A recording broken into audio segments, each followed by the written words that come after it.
Navy Pier, located on the shores of Lake Michigan in Chicago, has been a staple of the city's history for over a century. From its inception as a part of Daniel Burnham's plan for Chicago in 1916 to its present-day status as a beloved destination for tourists and locals alike, Navy Pier has undergone a series of exciting transformations that make it one of the most fascinating landmarks in the city. Despite its popularity, the structure has many unusual and forgotten features, such as a streetcar line that once ran directly onto the pier. Today we discover Chicago's Navy Pier. I'm your host Ryan Socash, and you're watching It's History. So why does Chicago have a pier that's 3,300 feet long with a total surface area of 50 acres? Well, believe it or not, this marvel was part of the so-called master plan of Chicago. And when it opened to the public in 1916, the name was Municipal Pier. But had you seen the state of the river and lakefront back then, the concept might have seemed outright insane.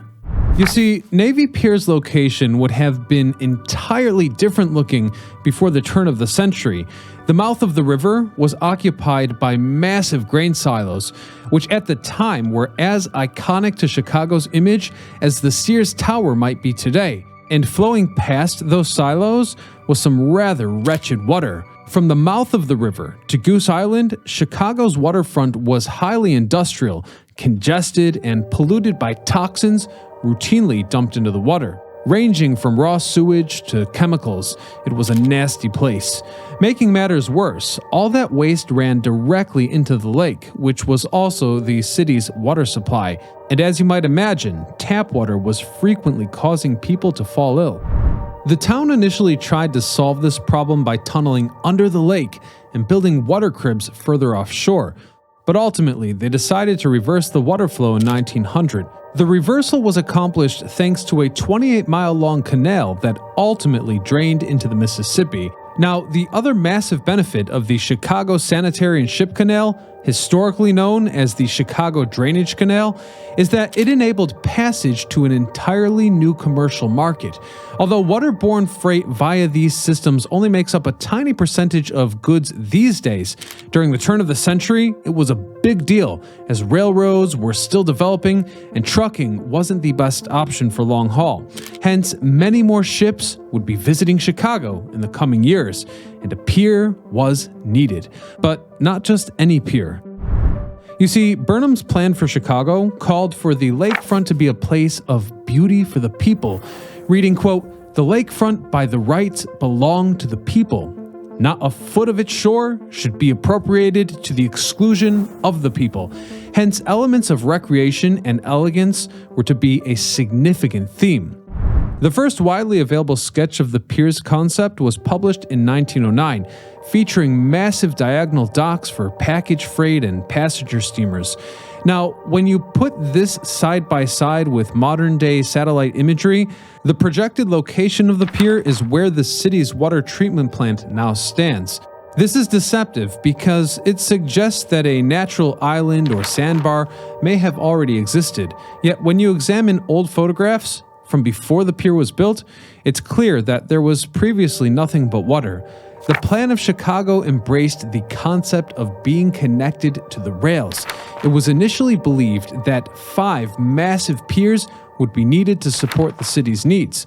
Still, authorities quickly settled on just one with the following intention, reading from the plan of Chicago. The proposal is to create a central freight depot and common track facilities, owned and operated by all railroads in Chicago, to handle freight business quickly and cheaply. The depot should be located in an economical spot and equipped to handle all incoming and departing freight trains. The mutual relations of the depot, warehouses, and tracks are expected to produce efficient handling of goods. If perfected, Chicago will have a unique advantage over other trade centers and be fully equipped to handle its destiny. The docks at the mouth of the Chicago River are also suggested for package freight steamers. The original concept called for far more rail to be installed, reading, "This center of gravity is at or near the location shown on the diagram. Here should be trackage capable of handling in the best manner all freight trains coming into or departing from Chicago, which are intended to do business other than local and suburban. It should be arranged so that individual incoming cars can be promptly placed beside the planned unloading platform or warehouse, where the goods can be handled with dispatch and as large as possible by machinery. At this freight, the center may be the great warehouse of the city, arranged about the tracks and service. These mutual relations must produce an economy of handling goods and an economy of the closest sort. If the car and truck service are perfected from the freight train standpoint, Chicago will have an advantage not possessed by any other World Trade Center, and her equipment will be fully equal to her destiny. The top result would be the quick handling of freight trains by all roads and their rapid unloading and reloading." Ultimately, the mouth of the Calumet ended up being a far more suitable location to create this landscape, and hence Navy Pier was to take on a very different form from its original plan. Construction of a single, massive port was about to commence. Burnham passed away in 1912, yet the Harbor and Subway Commission engaged architect Charles Sumner Frost to design the first 5 piers the city planned to build, in what would become Navy Pier. Frost stayed true to Burnham's vision by creating 2 double-decker freight and passenger sheds in the middle of the pier to serve business needs, along with classically designed buildings at the head and foot of the dock to serve as great places for public assembly. The construction of Navy Pier began in 1914, following the approval of the plan by the Chicago Plan Commission. The pier was designed by Charles Sumner Frost and constructed by the engineering firm of James A. Dickinson and Company. The original design of Navy Pier was for a 3,000-foot-long pier. Still, the final length of the pier was extended to 3,300 feet to accommodate the growing demand for commercial shipping in the Great Lakes region. The construction of Navy Pier was a massive project involving state-of-the-art construction techniques and materials. The pier was built using a combination of concrete, steel, and timber, and the dock's foundation was anchored into the lake bed using thousands of pilings. The pier was also equipped with a network of electrical and water supply systems. There was also a firefighting system. During the construction of Navy Pier, thousands of workers were employed, and they worked around the clock to complete the project. The workers were housed in a temporary on-site camp and provided with food, medical care, and recreational facilities. When it was completed, the construction of Navy Pier, or Municipal Pier as it was known, was considered a significant achievement for the workers, who took great pride in their accomplishment and in the fact that they had contributed to the creation of a landmark that would be enjoyed by generations to come. Construction was completed in 1916, and the pier was officially opened to the public on July the 15th, 1916. Municipal Pier No. 2 opened in 1916, and it was the first to combine the shipping business with the pleasure of public entertainment. At $5 million, the 292-foot wide pier, built by the city for the people, was the largest in the world, projecting east 3,040 feet into Lake Michigan, and even today, it remains the longest of its kind. The opening of Navy Pier was a prideful moment for the city, and although recreation was always intended to be a part of the structure's purpose, the original version was more utility-based and industrial-looking. Train tracks accessed the pier's outer area to transport goods and supplies to and from docked ships. The trains served as a convenient and efficient way to load and unload cargo, later making it easier to supply military ships and installations on the pier. The tracks on the dock were connected to the leading railway network, allowing trains to transport cargo to and from the pier with ease. These days, Navy Pier has an endless slew of attractions, from its Ferris wheel, crystal gardens, and ice skating rink, to restaurants, light exhibitions, sightseeing cruises, and shopping. But this wasn't always the case. In the beginning, the festivities were limited to parade-type events or ceremonies held in the splendid 18,000 square foot grand ballroom with a sweeping 80-foot domed ceiling and panoramic views of the lake. Event attendees and workers alike could visit the pier thanks to trolley tracks, which operated on the pier itself via an internal loop, and with time, this became a unique feature. You see, Navy Pier's trolley line was a popular mode of transportation that operated on the pier from its opening in 1916 to the 1960s. Trolley line number 7 that serviced the pier was a part of a more extensive network of trolleys throughout Chicago and integral to the pier's transportation infrastructure. At its peak, the trolley line was a bustling hub of activity with trolley cars coming and going from the pier all day long. Visitors could even board the trolleys at various points along the pier itself and enjoy scenic views of Lake Michigan and the city as they traveled. In addition to being a popular mode of transportation, the trolley line was also a significant attraction in its own right, drawing visitors to the pier just to experience a ride. The exact trolley route changed forms on several occasions, at one point being relegated to an outer drop-off area when the ramp and internal route were converted to accommodate trucks and cars. This era was known as the Pier's Civic Glory Days, billed as the greatest collection of business and industrial exhibits the city had seen since the 1893 World's Columbian Exposition.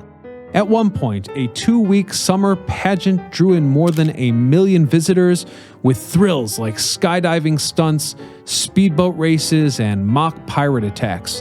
Naturally, the pier became a prominent feature on the lakefront, reaching a peak of commercial and cultural success in the 1920s and serving as a bustling civic center, which attracted over 3.2 million people for events such as live music, plays, art exhibits, and more. In 1927, as a tribute to Navy personnel who served in World War I, Municipal Pier No. 2 was officially renamed Navy Pier in their honor.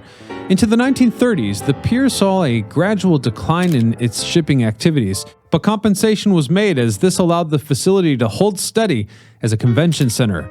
They hosted the Flower and Garden Show, the National Motor Truck Show, the Automotive Service Industry Show, and other major events. In many ways, Navy Pier had become the heart of Chicago, but it was not to last. The Great Depression struck its blow, and later, popularity would decline in the 1940s when package freighters and excursion boats gradually stopped serving the pier. Then, rail freight and the onset of automobiles and trucks crippled waterborne shipping altogether. As the city's financial situation fell apart, the 4 additional piers were abandoned. So in 1941, new business was needed. Hope was in sight when the U.S. Navy decided to occupy the space and convert it into the largest training facility of its kind in the world, serving an important role in the Allied war effort. In fact, by 1946, more than 60,000 sailors and Marines had learned to become metalsmiths, aviation mechanics, and diesel operators at Navy Pier. When U.S. forces left the pier, the University of Illinois leased the area as classrooms, a library, and gymnasium for the University of Illinois' first campus in Chicago. This was a saving grace. Having such prestigious tenants upheld the pier's historical significance. Then, by the 1950s, it regained commercial success as a home for trade shows. Astonishingly, the pier also resumed its terminal service when the St. Louis Seaway opened in 1959. Thanks to this new passage, it became possible for major Atlantic vessels to access the Great Lakes. Hence, a commemorative visit from Queen Elizabeth II took place, with the late Queen recalling, quote, an unforgettable day. Though in the long run, it was unlikely that Atlantic ship traffic would accumulate here as Chicago's port had opened in a different location that same year. Not to mention, air traffic had started transatlantic flights from Chicago operated by Pan American Airways as far back as 1939. Streetcars were also on their way out. By the mid-1960s, Trolley systems' popularities overall were declining as more cities began replacing them with buses and automobiles. And so the trolley line at Navy Pier was eventually discontinued in favor of other forms of transportation. Hence, the tracks were torn up and removed forever. At this time, Chicago was still identified as the greatest inland port in the world, as more than 250 foreign vessels would dock at the pier during the brief resurgence of the Great Lakes shipping industry. But the Seaway ultimately failed to generate enough international trade to keep the pier competitive with the more modern facilities at Lake Calumet. And so it was. The late 1960s abruptly ended the pier's popularity as a major shipping port. This is perhaps the moment of our era that most pre-born 1995 might recall. Navy Pier, seemingly disattached from the city, desolate looking and without many purposes. Desperately needed maintenance was halted, and the once grand pier looked more like the set of a horror movie. Burnham's vision was turning to smoke. Architecturally speaking, I believe far more important Chicago buildings have been lost to the wrecking ball. Chicago's Federal Building, Madison Street Terminal, and Chicago Stadium, to name a few. But the case of Navy Pier is different. The city acted graciously, designating the entire structure a landmark in 1976, and then, in 1978, hosting Chicago Fest, which drew in millions of visitors with music, food, and entertainment. Guests enjoyed performances from Frank Sinatra, Kool and the Gang, Alice Cooper, and the Chicago Symphony Orchestra. This event eventually grew to become the taste of Chicago. Imagine that. Frank Sinatra singing Chicago, Kool singing Celebration. This not only started Chicago's most famous annual festival, but drew the attention Navy Pier needed to become what it is today, a protected landmark of Chicago. By 1989, the Illinois General Assembly created the Metropolitan Pier and Exposition Authority to manage both Navy Pier's redevelopment and McCormick Place's expansion. The city subsequently sold the pier to MPEA for a symbolic $10, and the state government provided another $150 million to redevelop the pier as a part of the Public Infrastructure Improvement Program. By 1995, Navy Pier reopened and entered its most refined and celebrated status yet. Historic Navy Pier is among the most visited destinations in the world. Since its reopening in 1995, the pier has welcomed more than 186 million guests, including a record-breaking 9.3 million guests in 2006. Navy Pier has enjoyed a remarkable evolution. Initially designed for shipping and recreational purposes, the facility has evolved into a premier entertainment and exposition center. It holds a special place in our hearts, a place of rich cultural heritage and vibrant public spaces for all to enjoy. Whether taking in stunning views of Lake Michigan, exploring interactive exhibits, or enjoying a day out with family and friends, Navy Pier provides endless entertainment, education, and community building opportunities. For generations of Chicagoans, it has been a place to unite and make cherished memories that will last a lifetime. And we'll leave it there for today, but if you'd like to watch these episodes commercial-free, click join. Otherwise, please consider subscribing for new episodes every Thursday and Saturday at 6 p.m. Eastern. Until next time, this is Ryan Sokash, signing off.